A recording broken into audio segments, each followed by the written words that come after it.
آج ہم انشاءاللہ کچھ بات دعا کے بارے میں پڑھیں گے، کچھ دعا کی اہمیت کے بارے میں، دعا کے ادب کے بارے میں۔ حقیقت یہ ہے کہ دعا ہم سب کی ضرورت ہے۔ ہم سب انسان کمزور ہیں اور زندگی کے مختلف مرحلوں پر ہم بعض اوقات مضبوط ہوتے ہوئے، سب کچھ ہوتے ہوئے بھی کمزور پڑ جاتے ہیں۔ کبھی کوئی بیماری ہمیں آ کر کمزور کر دیتی ہے، کبھی اولاد کا غم، کبھی مالی پریشانی۔ یہ ساری چیزیں ایسی ہیں کہ جو ہمیں کمزور کر دیتی اور ہمیں کسی سہارے کی ضرورت ہوتی۔ عموماً ہم انسانوں کو اپنا سہارا سمجھتے ہیں، اپنے مسائل بھی ان کے پاس لے کے جاتے ہیں، ان سے حل بھی چاہتے ہیں، لیکن ہم سب کا تجربہ یہی بتاتا ہے کہ بعض اوقات جن انسانوں سے ہم توقعات رکھتے ہیں، ایکسپیکٹیشنز رکھتے ہیں، وہ ہماری توقعات پر اس طرح پورا نہیں اترتے۔ وہ ہم سے محبت کرتے ہوئے، ہم سے چاہت رکھتے ہوئے بھی ہماری مدد اس طرح نہیں کر سکتے جس طرح ہم ان سے مدد چاہتے۔ ایسے میں ہمیں ایک ایسی ہستی کے سہارے کی ضرورت ہوتی ہے کہ جو ہمیشہ ہمارے لیے اویلیبل، جو ہماری مدد پر پوری طرح قادر ہو، جو سارے خزانوں کی مالک ہو۔ اور وہ ہم سب جانتے ہیں کہ وہ ہمارے پیدا کرنے والے، ہمارے رب اللہ سبحانہ تعالیٰ کے علاوہ کوئی بھی اور نہیں ہو سکتا، کیونکہ جن انسانوں سے ہم توقعات رکھتے ہیں وہ تو ہماری ہی طرح خود کمزور ہیں۔ جن مادی سہاروں کو، چاہے وہ مال ہو یا اولاد ہو یا کوئی بھی چیز جسے ہم دنیاوی اعتبار سے طاقتور سمجھتے ہیں یا اپنا سہارا سمجھتے ہیں، وہ سب بھی عارضی ہیں، اور اسی وقت ہمارے لیے مددگار ہوتے ہیں جب اللہ تعالیٰ ان کا وسیلہ بنا دے یا اللہ چاہے تو۔ اور اگر وہ نہ چاہے تو بہت سی چیزیں ہوتے ہوئے بھی کام نہیں بنتا۔ اس لیے اس بات کی بہت شدت سے ہم سب کو ضرورت ہوتی ہے کہ ہم اللہ سبحانہ تعالیٰ کو پکاریں، اس سے مانگیں، اس سے دعا کریں۔ لیکن بعض اوقات ہم دعا کرنا نہیں جانتے ہوتے، یا ہم شرما جاتے، یا ہم اپنے آپ کو یہ سمجھتے کہ ہم تو بہت گناہگار ہیں، اس لیے ہماری دعا تو قبول ہی نہیں ہوگی۔ شیطان ہمیں ہمارے رب سے مایوس کر دیتا ہے اور ہمیں دعا کرنے ہی نہیں دیتا۔ اس لیے بہت ضروری ہے کہ ہم دعا کی اہمیت کو بھی سمجھیں اور پھر اس کے ساتھ ساتھ اس کا طریقہ بھی جانیں تاکہ ہماری دعائیں قبول ہوں۔ قرآن مجید کی جب ابتدا ہوتی ہے سورۃ الفاتحہ سے، اور ہم سورۃ الفاتحہ کے مضامین پر غور کریں تو ہم دیکھتے ہیں کہ سورۃ الفاتحہ دراصل ایک دعا ہی ہے، اور وہ دعا جو ہے اس میں نہ صرف وہ دعا ہے بلکہ دعا کا ادب اور سلیقہ بھی اس میں سکھا دیا گیا ہے کہ اللہ سبحانہ تعالیٰ سے مانگنے کا سلیقہ کیا ہے۔ تو سب سے پہلے تو یہ کہ اس میں اللہ سبحانہ تعالیٰ کی تعریف کی جائے، الحمدللہ۔ پھر یہ کہ اللہ سبحانہ تعالیٰ کے ناموں اور اس کی صفات کو وسیلہ بنایا جائے، اسی لیے ہم کہتے ہیں الحمدللہ، سب تعریف اللہ کے لیے ہے، رب العالمین، جو سارے جہانوں کا رب ہے۔ تو رب اللہ سبحانہ تعالیٰ کا نام ہے، اور اس نام کا ہم وسیلہ دیتے ہیں ایک طرح سے کہ تو ہی ہمارا رب ہے، تو نے ہمیں پیدا کیا ہے اور تو ہماری مشکلات سے خوب واقف ہے۔ اور پھر الرحمن الرحیم، بہت مہربان، نہایت رحم فرمانے والا، کہ ہم جس رب سے اس کے نام کا واسطہ دے کر دعا کر رہے ہیں وہ تو ہر مخلوق سے زیادہ مہربان ہے۔ ایک حدیث میں آتا ہے کہ اللہ سبحانہ تعالیٰ نے جب رحمت کو پیدا کیا تو اس کے 100 حصے کیے، ایک حصہ دنیا کے لیے اور 99 حصے آخرت کے لیے رکھے۔ تو یہ دنیا میں جتنی بھی رحمت اور محبت، چاہے انسانوں کی طرف سے یا اس کی مخلوق کی طرف سے ہمیں نظر آتی ہے، ملتی ہے، یہ دراصل اللہ سبحانہ تعالیٰ ہی کی ڈالی ہوئی ہے۔ ہماری ماں یا ہمارے بچے یا ہمارے رشتہ دار، ہمارے دوست ہم سے محبت کرتے ہیں تو ان کے دلوں میں یہ محبت اللہ ہی ڈالتا ہے۔ ورنہ آپ نے دیکھا ہوگا کہ انہی رشتوں کے اندر بعض اوقات ایسے لوگ ہوتے ہیں کہ جن کے دل میں ہمارے لیے کوئی قدر نہیں ہوتی، اور وہ اپنے دلوں پہ خود بھی قادر نہیں ہوتے، قابو نہیں رکھتے۔ یہ اللہ تعالیٰ ہی ڈالتا ہے، اور یہ اللہ تعالیٰ ہمیں دراصل دکھاتا ہے کہ اگر کسی انسان کی طرف سے تمہیں کوئی فائدہ پہنچ رہا ہے تو وہ بھی دراصل اللہ تعالیٰ ہی کا دیا ہوا، اور کوئی انسان اگر تمہاری طرف توجہ نہیں کر رہا تو وہ بھی اللہ ہی کے اذن سے۔ تو الرحمن الرحیم اللہ تعالیٰ کے نام بھی ہیں اور اس کی صفات بھی ہیں۔ عام طور پر جو بندوں کے نام ہوتے ہیں وہ ان کی صفات نہیں ہوتی۔ کسی کا جو نام ہوتا ہے اس کو بعض اوقات اس کا مطلب بھی نہیں پتا ہوتا، تو وہ نام اس لیے نہیں رکھتے کہ وہ بندہ ایسا ہے، بلکہ جب بچہ پیدا ہوتا ہے تو اس وقت تو نہیں پتا ہوتا کہ کوئی بچہ آئندہ جا کے کیا کرے گا، اور جو نام ہم اس کا رکھ رہے ہیں اسے اچھی نیت اور اچھی توقع کے ساتھ رکھتے ہیں، لیکن ہمیں یہ نہیں یقین ہوتا کہ بڑا ہو کر وہ یہ کام بھی کرے گا۔ مثلاً ہم خالدہ نام رکھ لیتے ہیں یا خالد رکھ لیتے ہیں. خالد کا لفظی معنی عربی میں ہے ہمیشہ رہنے والا. تب آپ دیکھیے کہ کوئی بھی انسان ہمیشہ تو رہتا ہی نہیں، تو پھر وہ اس کی صفت نہیں ہے. کسی کا نام ساجد رکھ دیتے ہیں، سجدہ کرنے والا، اور ضروری نہیں کہ وہ بڑا ہو کر نماز ہی پڑھے. کسی کا نام حفیظ رکھ دیتے، حفاظت کرنے والا یا نگرانی کرنے والا. تو اصل نگرانی تو اللہ سبحانہ وتعالیٰ کی ہے. تو یہ جو بندوں کے نام ہوتے ہیں وہ صرف ان کی آئیڈینٹیفیکیشن کے لیے ہوتے ہیں، وہ ان کی صفات نہیں ہوتے. لیکن اللہ سبحانہ وتعالیٰ کے نام جو ہیں وہ اللہ تعالیٰ کی صفات بھی ہیں، اس کے ایٹریبیوٹس بھی ہیں. تو اس کی ان دو ناموں یا اس کی ان دو صفات کے ذریعے ہم اللہ کو واسطہ دیتے ہیں کہ اللہ تعالیٰ آپ بہت ہی مہربان ہیں، بہت پیارے ہیں، بہت رحمت فرمانے والے ہیں، آپ میری یہ دعا سن لیں. پھر تیسرا اس کا نام ہے مالک یوم الدین، مالک، کہ اللہ تعالیٰ ہی مالک ہے. اس دنیا کا مالک بھی وہی ہے اور آخرت کا مالک بھی وہی. جہاں تک دنیا کا مالک ہونے کا تعلق ہے تو وہ رب کا لفظ جو ہے اس کے اندر آ جاتا ہے، رب العالمین. اس کا معنی ہوتا ہے خالق، مالک، مدبر. تو دنیا کے علاوہ ہماری آخرت یعنی مرنے کے بعد کی جو زندگی ہے اس کا مالک بھی اللہ ہی ہے، مالک یوم الدین. تو ہم اس نام کا واسطہ دے کر اللہ سے دعا کرتے ہیں. اب آپ دیکھیے کہ اس میں پیدا بھی اللہ نے کیا، رب بھی وہی ہے، مہربانیاں بھی ساری اسی کی ہیں، جانا بھی اسی کے پاس ہے. تو ہم کہتے ہیں ایاک نعبد و ایاک نستعین، صرف تیری ہم عبادت کرتے ہیں، و ایاک نستعین، صرف تجھ سے ہم مدد چاہتے ہیں. تو گویا اپنی عبودیت یا اپنی عبادت کا واسطہ دیتے ہیں کہ اللہ ہم تیری عبادت کرتے، تیرے بندے ہیں، اس لیے تیرے سے ہی مدد چاہتے ہیں، تو ہماری مدد کر. جب ہم بندے تیرے ہیں، عبادت تیری کرتے ہیں، تو مدد بھی تجھی سے مانگیں گے، تو ہماری مدد فرما. اور اللہ سبحانہ وتعالیٰ مدد فرماتا ہے. تو پھر اہدنا الصراط المستقیم، ہمیں سیدھے راستے کی ہدایت عطا کر. یہ سیدھا راستہ جو ہے یہ صرف دین کا راستہ ہی نہیں، دنیا کے بھی جتنے معاملات ہیں ان میں ہمیں صحیح گائیڈنس چاہیے ہوتی ہے. ہم زندگی کے ہر موڑ پر ڈیسیژن لے رہے ہوتے ہیں، بلکہ ہر دن لے رہے ہوتے ہیں، ہر گھڑی لے رہے ہوتے ہیں ڈیسیژن.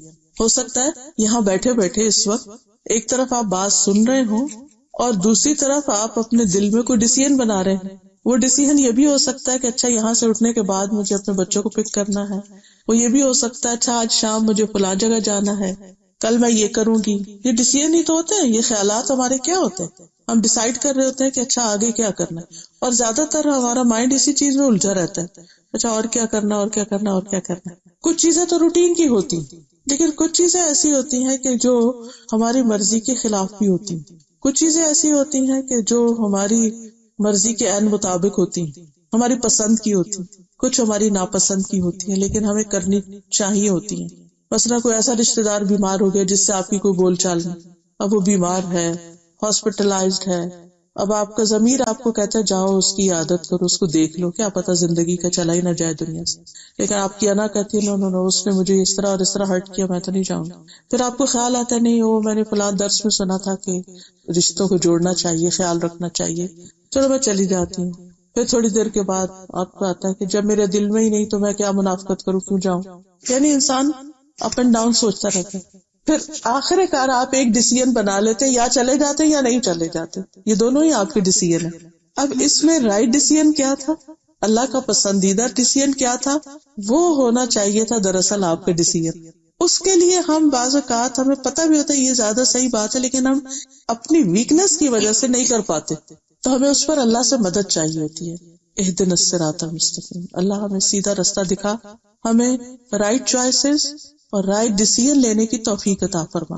اور دین کے معاملے میں تو ہے ہی کہ ہم اپنی زندگی اس طرح گزاریں کہ اس زندگی کے آخر میں ہم جب اللہ سے ملاقات کریں، تو ہم سب کو کرنا ہی ہے. اسی لیے جب کوئی فوت ہوتا ہے تو ہم کیا کہتے ہیں، انا للہ و انا الیہ راجعون، بے شک ہم اللہ کے لیے ہیں اور ہم اسی کی طرف واپس جانے والے. تو گویا ہم میں سے ہر شخص کو اس بات کا تو اچھی طرح اندازہ ہے کہ اسے ایک دن اللہ سبحانہ تعالیٰ کے سامنے جا کے کھڑے ہونا ہے.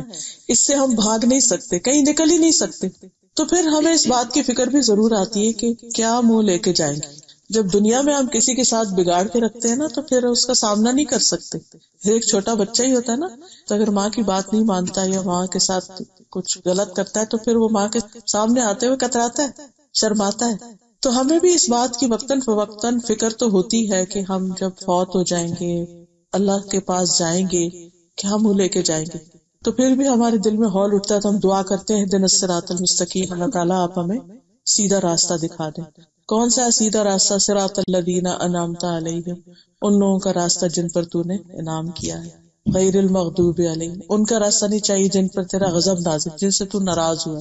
ہم سے تو انسانوں کا غضب برداشت نہیں ہوتا، اللہ کا کیسے ہوگا؟ سوچئے اگر آپ کا شوہر آپ سے ناراض ہو جائے، چاہے آپ رائٹ ہی کیوں نہ ہو، چاہے وہ رانگ ہی کیوں نہ ہو، پھر بھی اس کے بعد کیا آپ کی فیلنگ ہوتی ہے؟ آپ کے پیرنٹس ناراض ہو جائیں، آپ کے بہن بھائی ناراض ہو جائیں، آپ کی اچھی دوست کوئی ناراض ہو جائے، تو وہ ناراضگی ہمارے دل پہ بڑی بوجھل ہوتی ہے۔ بندوں کی ناراضگی، بندوں کا غصہ وہ ہمیں تکلیف دیتا ہے، تو کیا اللہ سبحانہ وتعالیٰ کا غصہ ہمیں تکلیف نہیں دے گا؟ تو ہم یہ دعا کرتے ہیں کہ اللہ تعالیٰ ہمیں اپنے ناراضگی سے محفوظ رکھنا، ہم وہ کام نہ کریں جن کو دیکھ کر تو ہم پر ناراض ہو۔ تھوڑی دیر کے لیے امیجن کیجئے کہ آپ اپنے بچے کو دیکھ رہے ہیں کہ سردی کا موسم ہے اور وہ بغیر کپڑوں کو باہر نکلنے لگے، تو ایک دم آپ پیچھے سے کیا کریں گے؟ کیسے اس کو آواز دیں گے؟ ایک دم شاؤٹ کریں گے، کدھر جا رہے ہو تم، واپس آؤ، کپڑے پہنو، کچھ نہ کچھ اس کے ساتھ کریں گے۔ آپ تو اس سے اتنی محبت کرتے ہیں، آپ کیوں اس پہ شاؤٹ کر رہے ہیں؟ آپ کیوں ناراض ہو رہے ہیں؟ وائی؟ کیونکہ وہ غلط کام کر رہا ہے جو اس کے لیے نقصان دہ۔ کیا اس کا غلط کام کرنا آپ کو کوئی تکلیف دے گا؟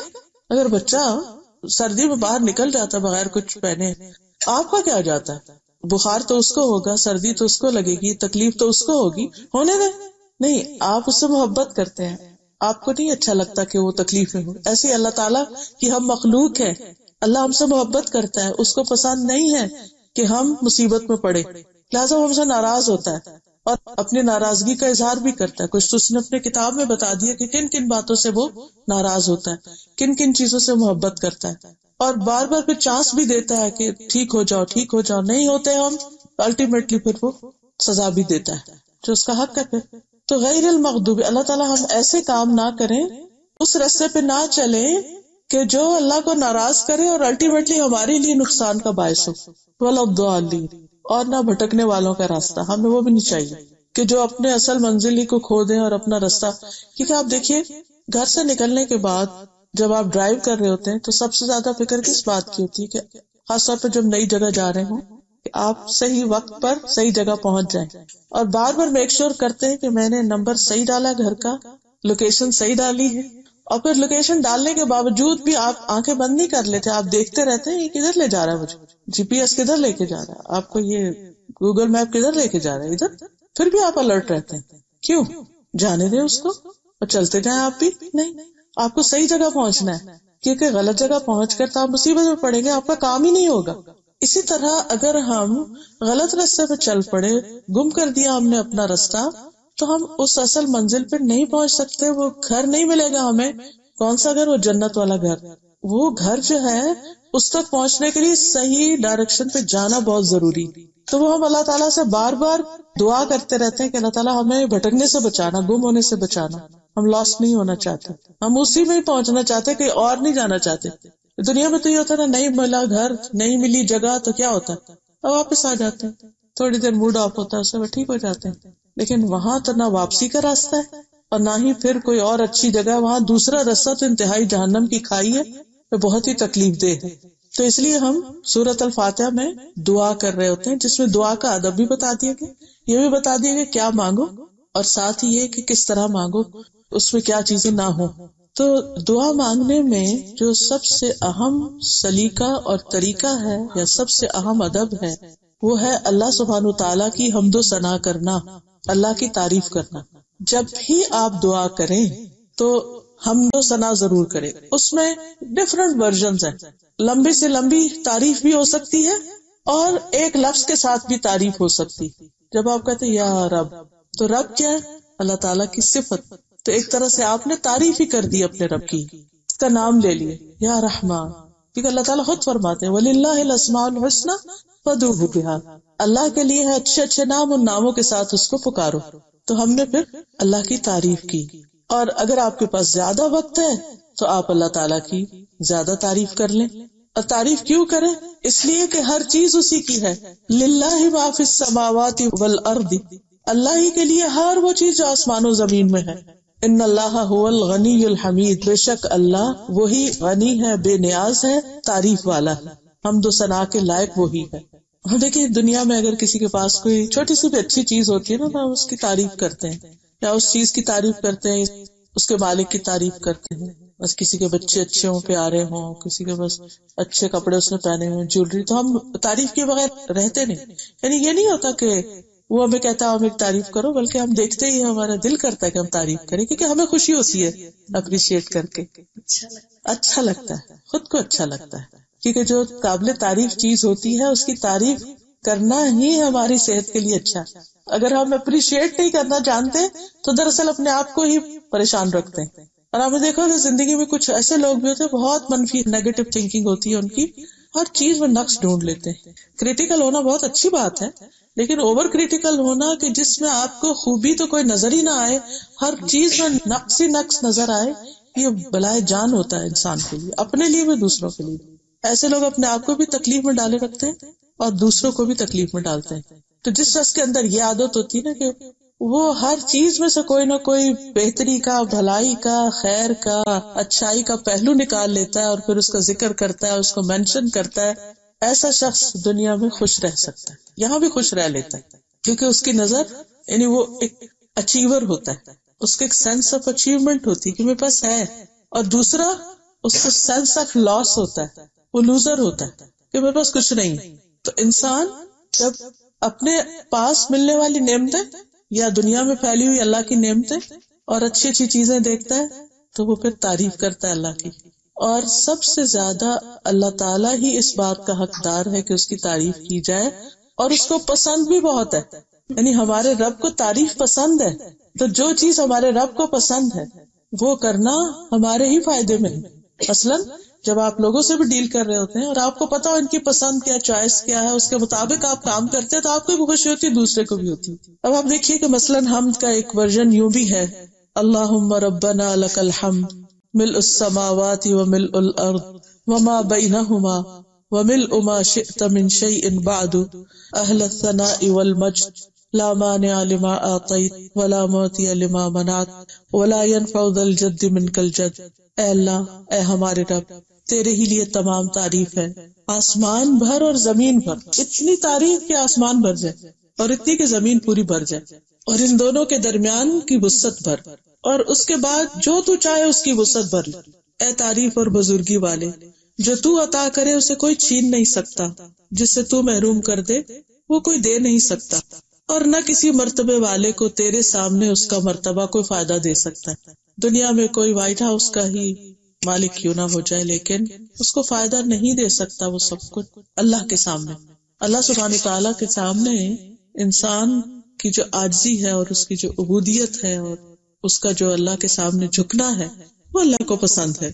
انسان سب سے زیادہ قریب اپنے رب کے اس وقت ہوتا ہے جب وہ سجدے کی حالت میں ہوتا ہے. پھر اسی طرح اللہ سبحانہ تعالیٰ نے انسان کو جب پیدا کیا تو پہلے الفاظ جو انسان کو سکھائے یا پہلے الفاظ جو انسان کے منہ سے نکلے وہ الحمدللہ کے تھے. حضرت انس کہتے ہیں کہ جب اللہ تعالیٰ نے آدم علیہ السلام میں روح پھونکی اور روح جب ان کے سر تک پہنچی تو انہوں نے چھینک ماری اور کہا الحمدللہ رب العالمین. تو اللہ تبارک تعالیٰ نے ان سے فرمایا یرحمک اللہ، اللہ تجھ پہ رحم کرے. یعنی ان کو ایک طرح سے ادب سکھایا اس کا جواب کیا ہوگا. اور یہ حقیقت ہے کہ ہم نماز کا آغاز بھی اس سے کرتے ہیں، یعنی سورۃ الفاتحہ میں. پھر اسی طرح قرآن مجید میں آتا ہے وَهُوَ اللَّهُ لَا إِلَٰهَ إِلَّا هُوَ لَهُ الْحَمْدُ فِي الْأُولَىٰ وَالْآخِرَةِ وَلَهُ الْحُكْمُ وَإِلَيْهِ تُرْجَعُونَ. اور وہی اللہ ہے جس کے سوا کوئی معبود نہیں، اسی کے لیے دنیا اور آخرت میں سب تعریف ہے، اولا بھی، اول بھی اور آخر بھی، اور اسی کے لیے حکم اور اسی کی طرف تم لوٹائے جاؤ گے. پھر اسی طرح آپ دیکھیے کہ سورۃ الفاتحہ جو ہے اس میں آغاز اللہ سبحانہ تعالیٰ کی تعریف سے ہوتا ہے. اور جیسے میں نے پہلے بھی عرض کیا کہ ہم یا تعریف جو ہے اللہ تعالیٰ کو بہت زیادہ محبوب ہے. اسود کہتے ہیں میں ایک شاعر تھا، میں نبی صلی اللہ علیہ وسلم کی خدمت میں حاضر ہوا. میں نے عرض کی یا رسول اللہ، میں نے شعروں میں اپنے رب کی حمد کی ہے، مدح کی ہے. کہ ہمارے یہاں بھی وہ حمد لکھتے ہیں. فرمایا تمہارا رب حمد کو پسند کرتا ہے. رسول اللہ صلی اللہ علیہ وسلم نے فرمایا ما من شیء احب الی اللہ من الحمد، حمد سے بڑھ کر کوئی چیز اللہ کو زیادہ محبوب نہیں. یعنی جب ہم اللہ کی تعریف بیان کر رہے ہوتے ہیں تو یہ چیز اللہ تعالیٰ کو بے حد پسند آتی، بے حد محبوب ہوتی ہے. اور جو لوگ اللہ کی حمد و ثنا کے لیے اکٹھے ہوتے ہیں فرشتے ان کو گھیر لیتے ہیں۔ آپ نے فرمایا اللہ کے کچھ فرشتے ایسے ہیں جو راستوں میں پھرتے رہتے ہیں اور اللہ کا ذکر کرنے والوں کو ڈھونڈتے رہتے ہیں، پھر جہاں وہ کچھ ایسے لوگوں کو پا لیتے ہیں جو اللہ کے ذکر میں مصروف ہوتے ہیں تو ایک دوسرے کو آواز دیتے ہیں کہ اپنی حاجت کی طرف آؤ۔ فرمایا پھر وہ آسمان دنیا تک اپنے پروں سے ان کو گھیر لیتے ہیں، یعنی فرشتے ان کے اوپر اپنے پر کر لیتے ہیں۔ فرمایا پھر ان کا رب ان سے پوچھتا ہے، حالانکہ وہ اپنے بندوں کے متعلق خود بھی خوب جانتا ہے کہ میرے بندے کیا کہہ رہے تھے۔ وہ جواب دیتے وہ تیری تسبیح کر رہے تھے، تیری بڑائی بیان کر رہے تھے، تیری حمد کر رہے تھے، تیری بڑائی بیان کرتے تھے۔ اللہ تعالیٰ پوچھتا ہے کیا انہوں نے مجھے دیکھا ہے؟ تو وہ جواب دیتے نہیں، اللہ کی قسم انہوں نے تجھے نہیں دیکھا۔ اس پر اللہ تعالیٰ فرماتے ہیں اگر وہ دیکھ لیتے تو ان کا حال کیا ہوتا۔ فرمایا کہ وہ جواب دیتے ہیں کہ اگر وہ تیرا دیدار کر لیتے تو تیری عبادت اور بھی زیادہ کرتے، تیری بڑائی اور ہم سب سے زیادہ بیان کرتے، تیری تعریف سب سے زیادہ کرتے۔ پھر اللہ تعالیٰ ان سے پوچھتے کہ وہ کیا مانگتے ہیں؟ فرشتے کہتے ہیں وہ جنت مانگتے ہیں۔ اللہ تعالیٰ پوچھتے ہیں جنت کو دیکھا؟ کہتے ہیں نہیں۔ پوچھتے کہ جنت کو دیکھ لیں تو کیا کریں؟ تو وہ کہتے ہیں کہ اگر وہ جنت کو دیکھ لیتے تو اور بھی زیادہ اس کی تمنا کرتے۔ پھر وہ اسی طرح جہنم کے بارے میں کہ اگر وہ اسے دیکھ لیتے تو اس سے سب سے زیادہ بچتے۔ تو اللہ سبحانہ وتعالیٰ پھر انہی فرشتوں کو گواہ بنا کے فرماتے ہیں کہ میں نے ان کو بخش دیا، ایسے لوگوں کو جو بیٹھ کے میری تعریف کر رہے ہیں، ذکر کر رہے ہیں، تسبیح کر رہے ہیں، میں نے ان کو بخش دیا۔ فرشتوں میں سے ایک فرشتہ کہتا ہے کہ اس میں فلاں بھی تھا جو ان میں سے نہیں تھا، وہ اس کام کے لیے نہیں آیا تھا، وہ تو ویسے ہی آ گیا تھا۔ اللہ تعالیٰ فرماتے ہیں یہ وہ لوگ ہیں جن کی مجلس میں بیٹھنے والا بھی نامراد نہیں ہوتا، یعنی اس کو بھی حصہ مل جاتا ہے۔ پھر یہ یاد رکھیے کہ ہم جتنی اللہ کی تعریف زیادہ کریں گے قیامت کے دن اتنا ہی مقام زیادہ ہوگا۔ حدیث میں آتا ہے افضل عباد اللہ تعالی یوم القیامت الحمادون، قیامت کے دن اللہ کے افضل بندے وہ ہوں گے جو کثرت سے اللہ کی حمد بیان کرنے والے ہیں، یعنی جو جتنی زیادہ تعریف کرے گا اتنی ہی زیادہ اللہ کی قربت پائے گا۔ پھر اسی طرح ہم اللہ کی حمد میں ایک تو کہتے ہیں نا الحمدللہ اور ایک کہتے ہیں سبحان اللہ۔ سبحان اللہ کا مطلب ہے اللہ تعالیٰ پاک ہے ہر عیب سے، نقص سے۔ اس سے اس کی حمد یا اس کی تعریف کی کمپلیشن ہوتی ہے، یعنی ایک تو یہ کہ اللہ کی تعریف ہے کیونکہ وہ ایسا اور ایسا ہے، اور ایک یہ ہے کہ اللہ تعالیٰ کی تعریف اس بنا پر کہ اس کے اندر کوئی بھی نقص اور عیب نہیں ہے۔ تو عموماً ہم پڑھتے ہیں یہ کلمہ سبحان اللہ و بحمدہ سبحان اللہ العظیم، پاک ہے اللہ ساتھ اپنی تعریف کے، پاک ہے اللہ جو بہت ہی عظیم ہے۔ اور یہ جو کلمات ہیں دو، سبحان اللہ و بحمدہ سبحان اللہ العظیم، حدیث میں آتا ہے دو کلمے ایسے ہیں جو رحمان کو بہت محبوب ہیں، اللہ کو بہت پیارے، اللہ کو حمد بہت پیاری ہے نا، تو اس میں کمپلیٹ حمد ہے، سبحان اللہ بھی اور و بحمدہ بھی۔ فرمایا ایسے کلمات ہیں جو رحمان کو بہت محبوب ہیں، زبان پہ بہت ہلکے پھلکے، لیکن قیامت کے دن ترازو میں بہت بھاری ہوں گے۔ تو اس لیے ان کلمات کی ہمیں کثرت کرنی چاہیے، خصوصاً اگر ہم کوئی دعا کرنے لگے تو اس سے پہلے کچھ دفعہ پڑھ لیں۔ اور ہے بھی سبحان اللہ و بحمدہ ایک کلمہ اور سبحان اللہ العظیم دوسرا کلمہ۔ اور پھر یہ کہ زبان پہ بولنے میں مشکل نہیں، کچھ الفاظ ایسے ہوتے ہیں کہ جو مشکل سے ہی زبان پہ چڑھتے ہیں، آپ سب نے نوٹس کیا ہوگا، چاہے اردو کے ہوں، انگریزی کے ہوں، عربی کے ہوں، ان کو پڑھنے میں ہمیں مشکل ہوتی ہے۔ اور خصوصاً جب شروع میں کوئی چیز سیکھ رہے ہوتے ہیں، جیسے بچے ہیں تو ان کو آپ ایک چیز اتنی دفعہ کہلواتے ہیں، اتنی دفعہ کہلاتے ہیں جب جا کر ان کی زبان پہ چڑھتی۔ لیکن اگر آپ بچوں سے بھی کہنا سبحان اللہ کو تو ایزیلی کہیں گے، آسانی سے کہہ دیں گے، مشکل نہیں ہوگی ان کو، بلکہ ان کو بچپن سے سکھا دینا چاہیے۔ عموماً میری کوشش ہوتی ہے کہ بچے جیسے گاڑی پر بیٹھے تو ان کو بہت اچھا جنت میں ٹریز لگائیں، سبحان اللہ کہیں، سبحان اللہ پڑھنا شروع کریں۔ تو واقعی کچھ بچے کافی دیر تک سبحان اللہ انگلیوں پہ گن گن کے پڑھ رہے ہوتے ہیں، کیونکہ عادت اگر بچپن سے پڑھ جائے تو بڑے ہو کر ذکر کرنا مشکل نہیں ہوتا۔ اور پھر یہ کہ چونکہ آسان ہیں، ہلکے ہیں، ان کا فائدہ بہت ہے۔ اور میزان کتنا ہے؟ میزان سے مراد وہ اسکیل ہے جو قیامت کے دن ہوگا، اس میں بہت بھاری ہوں گے۔ اس کے بارے میں حدیث میں آتا ہے کہ قیامت کے دن اتنے بڑے بڑے اسکیل رکھے جائیں گے کہ اگر آسمان اور زمین کو اس میں رکھ کے تولا جائے تو وہ بھی اس کے اندر آ جائیں گے۔ سوچئے وہ اسکیل کتنا بڑا ہوگا جس میں زمین اور آسمان بھی سما جائیں، تولے جائیں۔ فرشتے پوچھیں گے یا رب یہ ترازو کس کے لیے وزن کرے گا؟ اتنا بڑا ترازو یہ کیا اس میں رکھنا ہے؟ اللہ تعالیٰ فرمائیں گے میں اپنی مخلوق میں سے جس کے لیے چاہوں گا فرشتے کہیں گے سبحانک ما عبدناک حق عبادتک، اے اللہ تو پاک ہے، ہم تیری عبادت ویسی نہ کر سکے جیسی کرنے کا حق ہے. یعنی تیرے پاس دینے کے لیے، ثواب کے لیے تو اتنا کچھ ہے، لیکن ہمارے پاس اللہ کو دینے کے لیے کتنا وقت ہے، کتنی عبادت ہے، کتنا ذکر ہے، کتنی تلاوت ہے، کتنا صدقہ خیرات ہے، ہم سب اچھی طرح جانتے ہیں ہم کیا کر رہے ہیں. ہماری بیسٹ چیزیں دنیا کے لیے، بیسٹ ایفرٹ، ٹائم، منی، بچے، ہر چیز، کہ وہ جو وہاں ملنے والا ہے اس کی طرف توجہ کم ہے.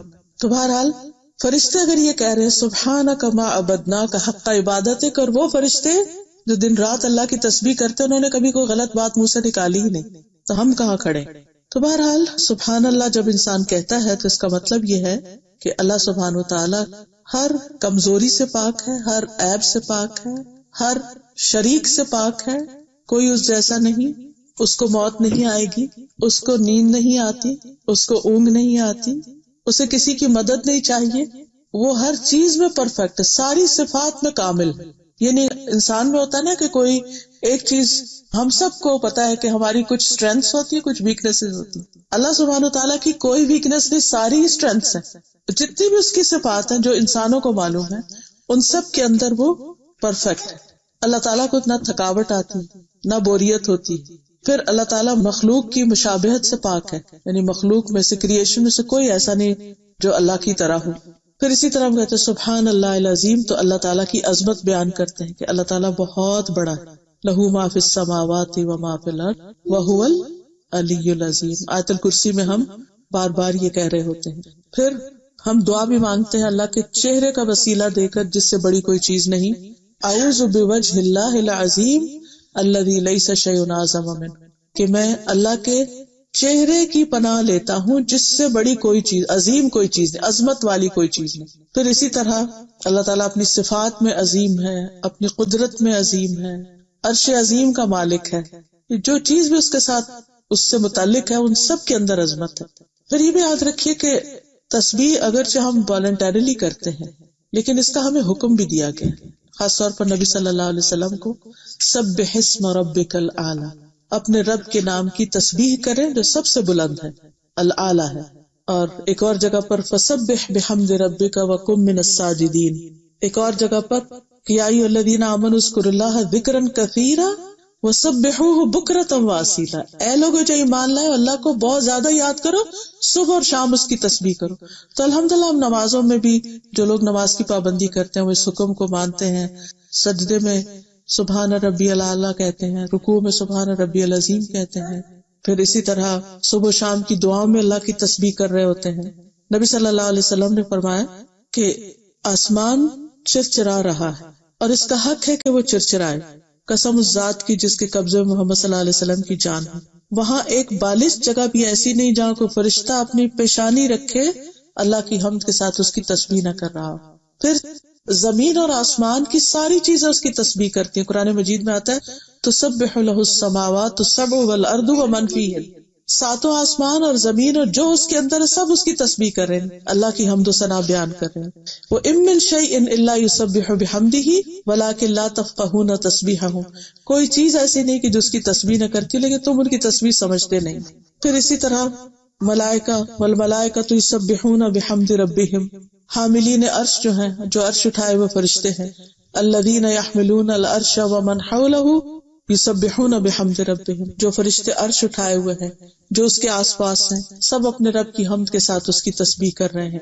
چیونٹیاں اپنے بلوں میں اللہ کی تسبیح کرتی ہیں. پھر اسی طرح تمام مخلوق کے رزق کی کنجی تسبیح. نوح علیہ السلام کی وفات کا وقت جب آیا تو انہوں نے اپنے بیٹے کو نصیحت کی کہ بیٹا میں تمہیں ایک وصیت کرتا ہوں، اور وہ یہ کہ سبحان اللہ و بحمدہ کا ورد کرتے رہنا. بے شک یہ ہر چیز کی نماز ہے اور اس کے ذریعے مخلوق کو رزق ملتا ہے. تو جس کسی کو رزق کی کمی کی شکایت ہو یا رزق کی تنگی ہو اس کو بھی یہ تسبیح خوب پڑھنی چاہیے. پھر اسی طرح جب انسان سبحان اللہ کہتا ہے تو اللہ تعالیٰ فرماتے ہیں تم نے سچ کہا. جب انسان الحمدللہ کہتا ہے تو اللہ تعالیٰ فرماتے ہیں تو انہیں سچ کہا. یعنی اللہ تعالیٰ ہماری بات کی تصدیق کرتے ہیں. لیکن اگر انسان اس سے محروم ہے تو بہت بڑی محرومی ہے. حدیث میں آتا ہے کہ جب سورج چڑھتا ہے ساری مخلوق تسبیح کرتی ہے سوائے شیطان میں سے اور اولاد آدم میں سے جو بدترین مخلوق ہیں وہ نہیں تسبیح کرتے، اس وقت سوئے رہتے ہیں. جب سورج نکلتا ہے تو اس وقت سونا بہت ناپسندیدہ ہے. آپ نے دیکھا ہوگا جو ہی سورج کی کرنیں نکلتی ہیں پرندے بولنا شروع ہو جاتے ہیں، تسبیح شروع کر دیتے ہیں. باقی مخلوق بھی تسبیح کرنے لگتی. اللہ کی مخلوق میں سے جو بدترین لوگ ہیں وہ اللہ کی تسبیح نہیں کرتے، باقی سب لگ جاتے ہیں تسبیح کرنے. پھر یہ بھی یاد رکھیے کہ یہ اللہ کا چنا ہوا کلام ہے، اور رسول اللہ صلی اللہ علیہ وسلم نے فرمایا تم لوگ اللہ کی عظمت کا جو ذکر کرتے ہو، یعنی تسبیح، تحلیل، تحمید، یہ عرش کے گرد گھومتے رہتے ہیں. ان کلمات کی بھنبھناہٹ ہوتی جیسے شہد کی مکھیوں کی بھنبھناہٹ، اور یہ کلمات جو ہیں اپنے ذکر کرنے والے کی وہاں یاد دلاتے ہیں. کیا تم میں سے کوئی نہیں چاہتا کہ اس کے لیے کوئی ایسا ہو یا ہمیشہ اللہ کے ہاں اس کی کوئی یاد دلاتا رہے؟ جب تم تسبیح کرتے ہو تو تمہارا ذکر ایک طرح سے وہاں پہنچا ہوا ہوتا ہے، اور اللہ تعالیٰ اس بندے کو پھر یاد کرتے ہیں. رسول اللہ صلی اللہ علیہ وسلم نے فرمایا میرا یہ کلمات پڑھنا مجھے ہر اس چیز سے زیادہ پیارا ہے جس پہ سورج طلوع ہوتا ہے. سبحان اللہ والحمد للہ ولا الہ الا اللہ واللہ اکبر. اور جب انسان یہ تسبیح پڑھتا ہے الحمدللہ میزان کو بھر دیتا ہے. سبحان اللہ اور الحمدللہ بھی میزان کو بھرتے ہیں، یہ جو زمین اور آسمان کے درمیان کی جگہ اس سب کو ثواب سے بھر دیتے ہیں. پھر اسی طرح انسان کے جہاں ایک طرف نیکیاں ملتی ہیں وہاں دوسری طرف گناہ بھی مٹائے جاتے ہیں، خطائیں مٹا دی جاتی ہیں، گناہ جھڑ جاتے ہیں. آپ نے فرمایا بے شک الحمدللہ و سبحان اللہ ولا الہ الا اللہ واللہ اکبر کہنے سے بندے کے گناہ اس طرح جھڑتے ہیں جس طرح درخت کے پتے. آپ ایک ایسے درخت کے پاس سے گزر رہے تھے جو سوکھا ہوا تھا، جیسے فال میں گرتے ہیں. سورج غروب ہونے سے پہلے 100 دفعہ سبحان اللہ کہنا جو ہے یہ 100 اونٹوں سے بہتر ہے. یعنی انسان کو 100 اونٹ مل جائیں اس دولت سے بڑی دولت ہے اگر کسی کو توفیق ہو جائے کہ عصر کے بعد 100 دفعہ سبحان اللہ کی تسبیح کر لے.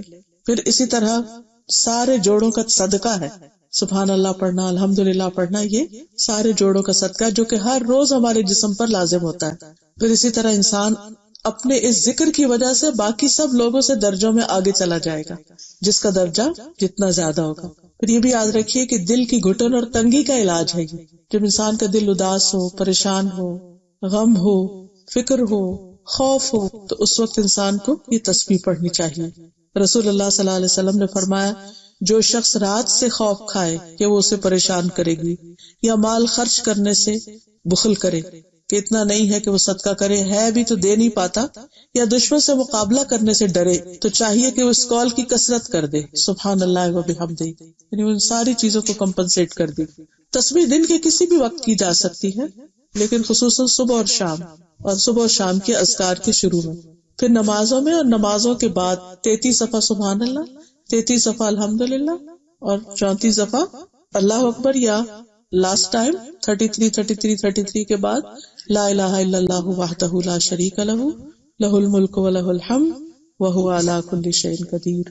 اور ہر نماز کے بعد جو ان کلمات کو پڑھتا ہے وہ کبھی محروم نہیں ہوتا، یعنی اس کے لیے خیر و بھلائی لکھتی جاتی ہے. پھر اسی طرح مجلس کے اختتام پر بھی بات ختم کرتے ہوئے اللہ کی تسبیح کرنی چاہیے. کوئی کوشچن ہو آپ کے ذہن میں تو آپ کر سکتے. جی بہت اچھا ہے، ماحول کا اپنا فائدہ ہے. یعنی ہم جو ڈفرنٹ ورژن ہیں اس میں سبحان اللہ سبحان اللہ سبحان اللہ، دس از اے شارٹیسٹ ورژن. پھر سبحان اللہ و بحمدہ، پھر سبحان اللہ و بحمدہ سبحان اللہ العظیم. یعنی اگر یہ لانگر نہیں بھی پڑھ سکتے، اگر ہم صرف اتنا بھی پڑھتے ہیں نا سبحان اللہ و بحمدہ، تو رسول اللہ صلی اللہ علیہ وسلم سے پوچھا گیا کہ کون سی بات یعنی کون سا کلمہ افضل ہے. آپ نے فرمایا وہ جسے اللہ نے اپنے فرشتوں کے لیے یا اپنے بندوں کے لیے چن لیا، تو یہ چنا ہوا کلمہ. پھر سبحان اللہ و بحمدہ سبحان اللہ العظیم کا تو ابھی میں نے آپ کے سامنے ذکر کیا. پھر اسی طرح سبحان اللہ العظیم و بحمدہ بھی پڑھا جا سکتا ہے. آپ نے فرمایا جس نے صبح کے وقت یہ کلمہ کہا اور جب شام کی تو دوبارہ کہا، تو مخلوقات میں سے کوئی ایسا نہیں ہوگا جس نے اس پڑھنے والے کے برابر عمل کیا ہو، یعنی 100 مرتبہ صبح اور 100 مرتبہ شام. پھر اسی طرح سبحان اللہ والحمد للہ ولا الہ الا اللہ واللہ اکبر، پھر سبحان اللہ والحمد للہ ولا الہ الا اللہ واللہ اکبر ولا حول ولا قوۃ الا باللہ، پھر اسی طرح سبحان اللہ و بحمدہ عدد خلقہ و رضا نفسہ و زنۃ عرشہ و مداد کلماتہ. پھر اسی طرح یہ ہے کہ سبحانک اللہم و بحمدک و تبارک اسمک و تعالی جدک و لا الہ غیرک نماز میں نماز کے علاوہ بھی پڑھ سکتے ہیں. پھر اسی طرح سبحان ربک رب العزت عما یصفون وسلام علی المرسلین والحمد للہ رب العالمین. تو یہ سارے جو ورژنز ہیں سارے ہی پڑھے جا سکتے ہیں جو بھی انسان کو پسند ہو، کوئی اس میں ممانعت نہیں. یعنی کبھی ہوتا ہے نا انسان بیمار ہوتا ہے، تھکا ہوتا ہے تو سبحان اللہ، کبھی اس سے بڑا کبھی اس سے چینج کرتا رہتا ہے نا انسان، تو وہ پھر اس میں روح بھی رہتی. اصل میں یہ نا کہ ہم کنوینئنس کے لیے ایک چیز کے اوپر لگ گئے ہیں، بچپن سے بس اتنا ہی سیکھا، آگے نہیں بڑھے. لیکن آپ دیکھیے کہ دنیا میں ہم ہر چیز میں آگے بڑھ گئے. تو اگر ہمارے دین میں ایک چیز کو کرنے کے مختلف طریقے بتائے گئے ہیں اور زیادہ دعائیں ہیں تو وائی ناٹ. جیسے میں نے ابھی بتایا نا، سبحان اللہ و بحمدہ، سبحان اللہ العظیم، سبحان اللہ والحمد للہ ولا الہ الا اللہ. اب آپ دیکھیے کہ کتنے ورژنز ہیں اور یہ سارے اوتھینٹک ہے، سنت سے ثابت ہے. یہ جو دعا آپ بتا رہی ہیں اللہ باعث بینی، یہ بھی سنت سے ثابت ہے. تو اگر کوئی سکھا رہا ہے تو آپ کو الٹا شکر گزار ہونا چاہیے کہ اللہ کا شکر ہے ہمارے بچے ہم سے زیادہ سیکھ رہے ہیں. نہیں انہیں کہ زیادہ نہیں، جتنا زیادہ ہوگا اتنے درجے بڑھیں گے. لیکن دماغ ادھر نہیں حفاظت ہوگی بس پڑھتی آ رہی. کوئی حرج نہیں. اس میں آپ دیکھیے 3 طرح کے ہوتے ہیں، 3 طرح کا ذکر ہوتا ہے. ایک ہوتا ہے صرف دل سے، ایک ہوتا ہے صرف زبان سے، ایک ہوتا ہے دل اور زبان سے. کبھی انسان صرف دل میں ہی اللہ کے بارے میں سوچتا رہتا ہے، منہ چپ ہے. کبھی انسان منہ سے بول رہا ہے اور دل کہیں اور ہے، اور کبھی دل اور منہ دونوں ہی حاضر ہوتے ہیں. تو جو بھی توفیق ہو کرتے رہیے.